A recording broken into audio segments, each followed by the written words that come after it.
बहुत पुराने समय की बात है। एक गांव में एक गरीब किसान रहता था। वो अपने दुखों से बहुत दुखी था। किसी ने उस किसान को बताया कि तुम अपने दुखों के समाधान के लिए भगवान बुद्ध की शरण में जाओ, वो तुम्हारे सभी दुखों का समाधान अवश्य कर देंगे। ये सब सुनकर वो किसान बुद्ध की शरण चल पड़ा। जैसा कि हम सभी के जीवन में होता है, वो किसान भी अनेक कठिनाइयों का सामना कर रहा था।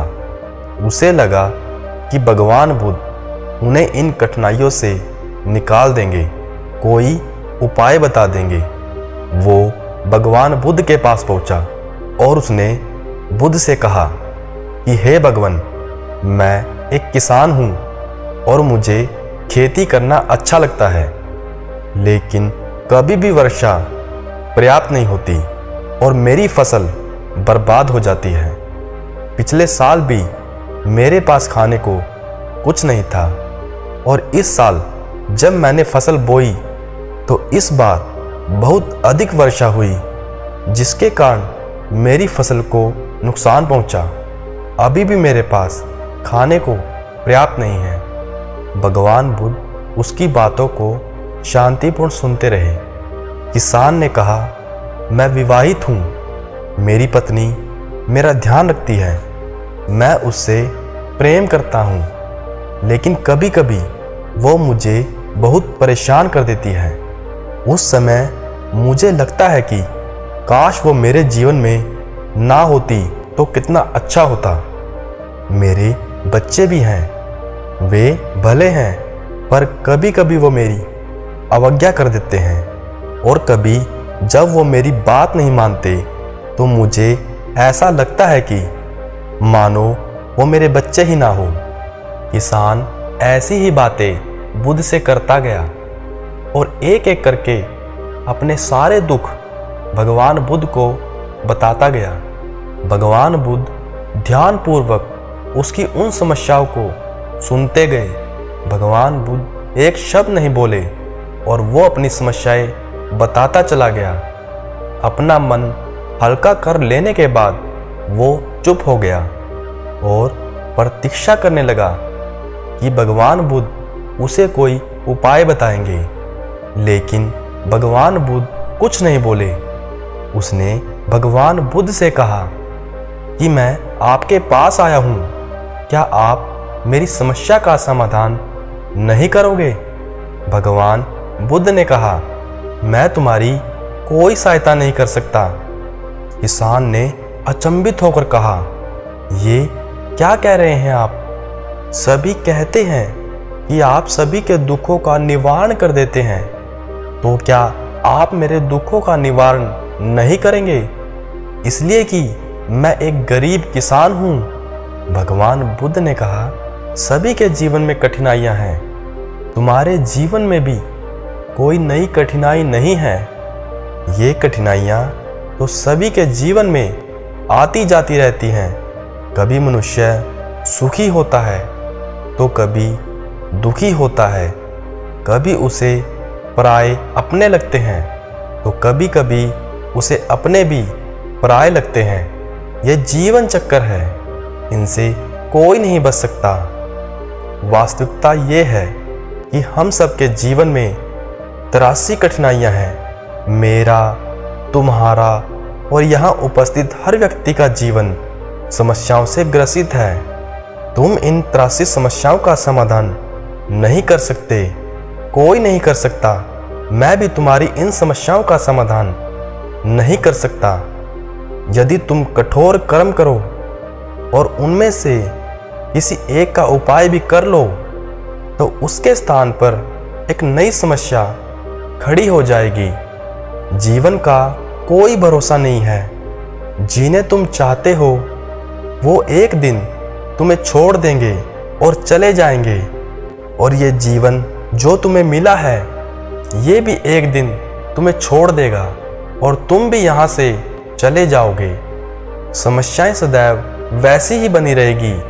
आज भी वैसी ही समस्याएं हैं जैसे कि 100 साल पहले थी या 1000 साल पहले थी।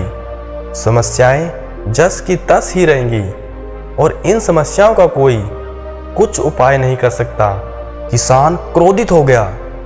वो बोला कि सब कहते हैं कि आप महात्मा हो। मैं यहाँ इस आस में आया था कि आप मेरी कुछ सहायता करोगे। अगर आप मेरी समस्याओं का समाधान ही नहीं कर सकते तो मेरा यहाँ आना व्यर्थ हुआ। सभी लोग झूठ बोलते हैं कि आप सभी की समस्याओं का समाधान करते हैं। आपने तो मेरी एक भी समस्या का समाधान नहीं किया।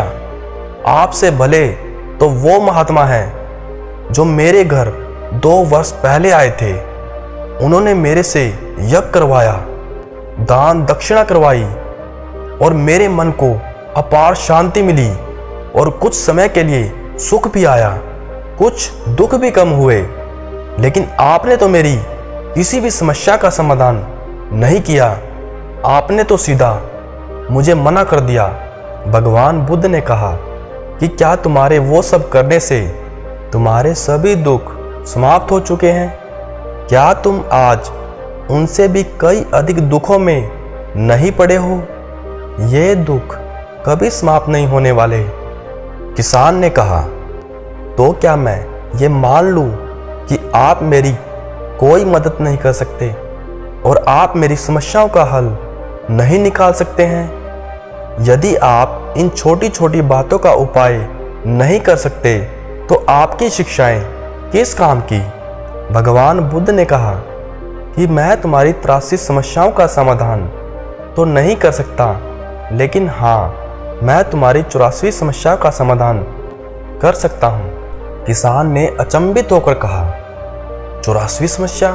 वो कौन सी समस्या है? भगवान बुद्ध ने कहा, वो ये है कि तुम नहीं चाहते कि तुम्हारे जीवन में कोई समस्या हो। इसी समस्या के कारण ही सारी समस्याओं का जन्म हुआ है। अगर तुम इस बात को स्वीकार कर लो कि जीवन में समस्याएं होती ही हैं, सभी के जीवन में कोई ना कोई कठिनाई होती ही है, तुम सोचते हो कि तुम इस दुनिया में सबसे ज़्यादा दुखी हो, तुम्हारे जितना कोई और दुखी नहीं है, तो तुम अपने आसपास देखो। जितने लोग तुम्हारे आसपास हैं, क्या वो तुमसे कम दुखी हैं? तुम्हें अपना दुख बड़ा लगता है, लेकिन तुम्हारे आसपास रहने वाले सभी को अपना दुख बड़ा लगता है। इस दुनिया में सभी को अपना दुख बड़ा लगता है, चाहे दुख छोटा हो या बड़ा हो, लेकिन वो जिसके साथ घट रहा है उसी के लिए वो बड़ा होता है। हम किसी दूसरे के बारे में विचार नहीं करते। बहुत दूर के बारे में तो हम विचार बिल्कुल नहीं करते। कोई हमारा सगा संबंधी हो तो हम उसके बारे में थोड़ा विचार कर लेते हैं, लेकिन अगर बात हम पर आ जाए तो हम विचलित हो जाते हैं। खुद के जीवन में कोई समस्या ना होने पर या सुख होने पर हम दूसरों को उपदेश देते हैं कि ऐसा करो, वैसा करो तो तुम्हारे जीवन में सुख आएगा। तुम क्यों इतना दुख करते हो? दुख आता है और जाता है, लेकिन जब यही घटना हमारे जीवन में घटती है तो हमें ये बातें समझ नहीं आती। हम सिर्फ अपने दुख से दुखी होते रहते हैं। तो यही है वो 84वीं समस्या कि तुम ये चाहते हो कि तुम्हारे जीवन में कोई समस्या ना हो। यही इन सभी समस्याओं की असली जड़ है। अगर तुम ध्यानपूर्वक देखोगे और समझोगे कि जीवन दुखों से और सुखों से हर प्रकार से भरा हुआ है, इसको तुम कभी नहीं बदल सकते। अगर तुम ये चाहते हो कि तुम्हारा जीवन हमेशा सुखों से भरा हो तो ये संभव नहीं, और अगर तुम चाहते हो कि तुम्हारा जीवन हमेशा दुखों से भरा हो तो ये भी संभव नहीं है।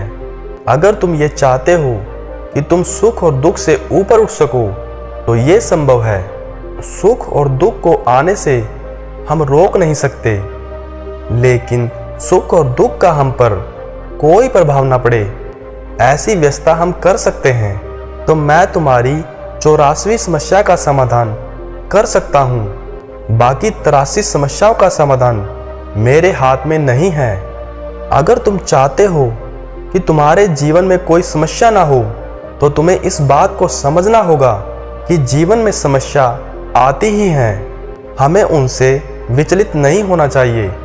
वो किसान बुद्ध के चरणों में गिर पड़ा और बोला, हे भगवान, इतनी छोटी सी बात मैं आज तक समझ नहीं पाया। आपने ये छोटी सी बात कितने सरल शब्दों में मुझे समझा दी। इसके लिए मैं आपका बहुत बहुत आभारी हूँ। अब मैं जीवन को पूर्ण रूप से जीऊँगा और कभी सुख और दुख के घेरे में पड़कर अपना जीवन बर्बाद नहीं करूँगा।